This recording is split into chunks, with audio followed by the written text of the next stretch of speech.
مولوی احمد رضا بریلوی کی پیدائش ہوئی 1856 میں. کس تاریخ کو تاریخ یاد رکھیں. میرے پاس شجرہ نسب موجود ہے، میں سارے شجرے جانتا ہوں. میری زبان نہ کھلواؤ. ایک شبیر ہاشمی یا کوئی رضا خانی چیلا میرے اس چیلنج کا جواب دے. توجہ کریں. 1856 میں احمد رضا بریلوی پیدا ہوا. 1856 میں. 1842 میں مرزا غلام احمد قادیانی پیدا ہوا. کتنا فرق ہے عمر میں؟ 14. 1908 میں مرزا قادیانی مرتا ہے. 1922 میں احمد رضا بریلوی مرتا ہے. کتنی عمر ہے؟ کتنا فرق ہے؟ پیدائش بھی 14 سال فرق اور وفات میں بھی 14 سال. اس کا مطلب ہے کہ توجہ ہے، اس کا مطلب یہ ہے کہ دونوں کی عمر ایک تھی. دونوں کی عمر ایک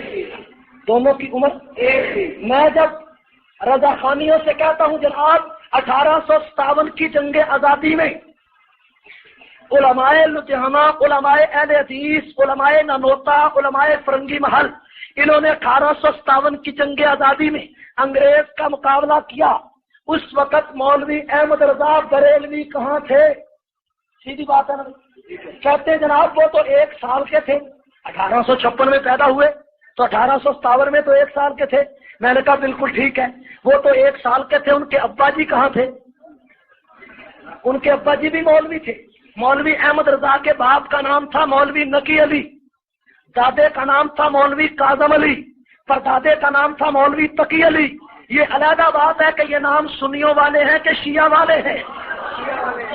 میرے پاس دلائل ہے کہ میرے پاس 27 دلیلیں ہیں کہ احمد رضا بریلوی رافضی تھا. میں چیلنج کرتا ہوں کہ میرے چیلنج کو قبول کرو کہ احمد رضا بریلوی رافضی تھا. اور یہ نام ہے، توجہ کریں. باپ کا نام نقی علی، دادے کا نام کاظم علی، پردادے کا نام تقی علی. ٹھیک ہے. اپنا نام احمد رضا، بیٹے کا نام حامد رضا، دوسرے بیٹے کا نام حسنین رضا، ایک کا نام مصطفیٰ رضا. یہ رضا خانیوں والے، یہ اہل سنت والے نام ہے کہ شیعہ والے نام؟ ہم تمہیں کیسے مانے کہ تم جناب اہل سنت کی اولاد ہو؟ تم تو خود شیعہ کی اولاد ہو. تم نے شیعہ کی نمائندگی کرنی ہے اور تمہیں انگریز نے پیدا کیا، تمہیں بھی اور غلام احمد قادیانی کو بھی. تم دونوں کو، غلام احمد قادیانی کو علیحدہ نبی بنا کر بھیج دیا اور احمد رضا بریلوی کو علیحدہ مجدد اور امام بنا کر بھیج دیا. امام ماننا یہ تمہاری تاریخ ہے. تم احمد رضا کو امام احمد رضا کہتے ہو اس لیے کہ شیعہ بھی اپنے 12 اماموں کو امام کہتے ہیں. تمہارا شجرہ شیعہ سے ملتا ہے اس لیے تم اماموں کی بات کرتے ہو. اور پھر جناب علی، اگر تمہارے مولوی احمد رضا کے باپ 1857 کی جنگ آزادی میں نہیں آ سکتا تھا تو چلو احمد رضا کا استاد 1857 کی جنگ آزادی میں آ جاتا. ٹھیک ہے نا بھائی، استاد آ جاتا. لیکن استاد کیسے آتا یہ تمہیں نہیں بتائیں گے کہ احمد رضا کا استاد کون تھا. میں بتاتا ہوں احمد رضا کا استاد کون تھا. ٹھیک ہے. مولوی احمد رضا کے استاد کا نام تھا مرزا غلام قادر، جو غلام احمد قادیانی کا چھوٹا بھائی تھا. بریلویوں کی لکھی ہوئی کتاب سوانح اعلی حضرت جو سائیوال مکتبہ فریقیہ سے چھپی ہے، اس میں لکھا ہے کہ مرزا غلام قادر کے پاس اعلی حضرت 7 سال تک پڑھتے رہے اور تم تو غلام احمد قادیانی کے خاندان سے پڑھتے ہو. تمہارا نبوت کے عشق سے کیا تعلق ہے؟ اور پھر ایک اور بات ذہن میں رکھیں، میں نے چیلنج کیا رضا خانیوں کو. ٹھیک ہے، میں نے کہا، لیکن میں ایک اور بات کہہ کے پھر دوبارہ وہ بات دہراتا ہوں.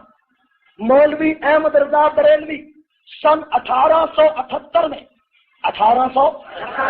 اپنے باپ کی مسند پر بیٹھا. 1800 اپنے باپ کی مسند پر بیٹھا اور 1880 میں اس نے فتویٰ جاری کیا. پہلا فتویٰ مولوی احمد رضا بریلوی کا پہلا فتویٰ کہ سارے ہندوستان کے سنی کانگریس میں شامل ہو جائیں. کس میں شامل ہو جائے؟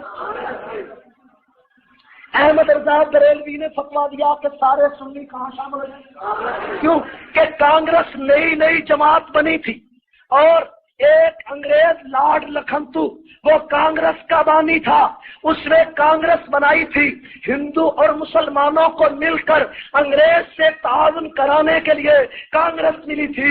جب انگریز سے تعاون کرنے کے لیے کانگریس کی بنیاد رکھی گئی تو احمد رضا بریلوی نے فتویٰ دیا کہ سارے سنی کانگریس میں شامل ہو جائیں، ٹھیک ہے۔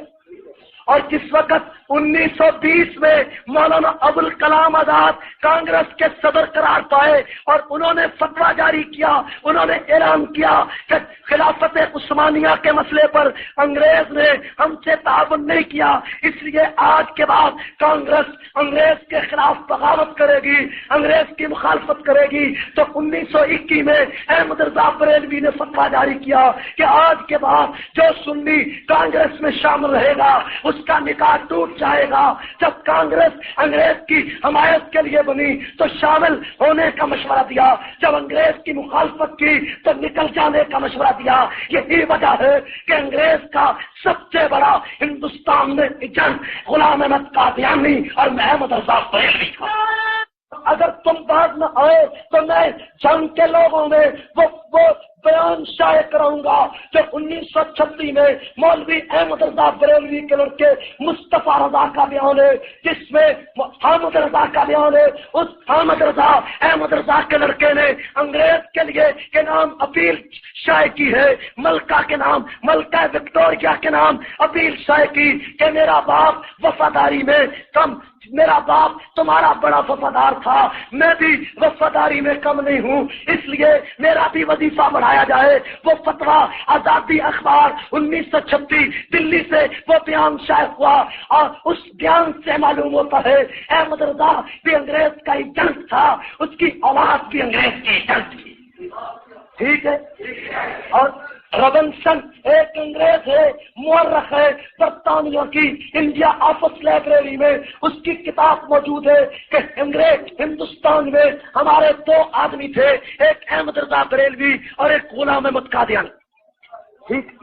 ان دونوں ان بیانات کے بعد بریلوی امت کا، رضا خانی قوم کا کوئی چیلا، کوئی نطفہ، کوئی رضاکار، کوئی کارکن جہاں موجود ہو اپنی عزت بچانے کے لیے، اپنا ماحول بچانے کے لیے مجھ پر لاہور ہائی کورٹ میں مقدمہ قائم کرے کہ ضیاء الرحمان فاروقی نے اعلیٰ حضرت کو انگریز کا ایجنٹ کہا۔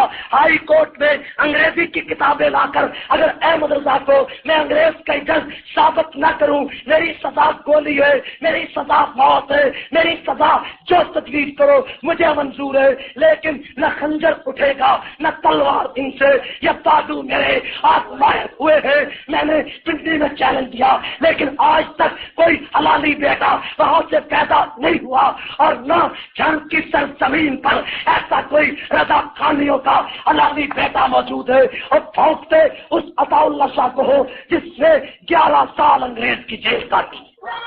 عطا اللہ شاہ کو کہتے ہو وہ انگریز کا ایجنٹ تھا، مجھے بتاؤ احمد رضا ایک دن جیل میں نہیں گیا، نعیم الدین مراد آبادی ایک دن جیل میں نہیں گیا، حامد رضا ایک دن جیل میں نہیں گیا، یہ انگریز کے مخالف ہو گئے۔ اور عطا اللہ شاہ 11 سال جیل میں گیا، حبیب الرحمان لدھیانوی 19 سال جیل میں گیا، حسین احمد مدنی 4 سال کالا پانی مالٹا کے جزیرے میں گیا، جعفر ثنیسری 14 سال کالا پانی میں رہا، ابوالکلام آزاد 13 سال جیل میں رہا، اور مولانا شبیر احمد عثمانی 3 سال جیل میں رہا، محمد علی جلندری 18 سال جیل میں رہا، عبید اللہ سندھی 25 سال چلا وطن رہا۔ اور جو چلا وطن رہے، جو پھانسیوں پہ تل چڑھے، جو جیلوں میں گئے، انگریز کے دشمن تھے، تم انگریز سے معافیاں مانگتے رہے، انگریز کی جاسوسیاں کرتے رہے۔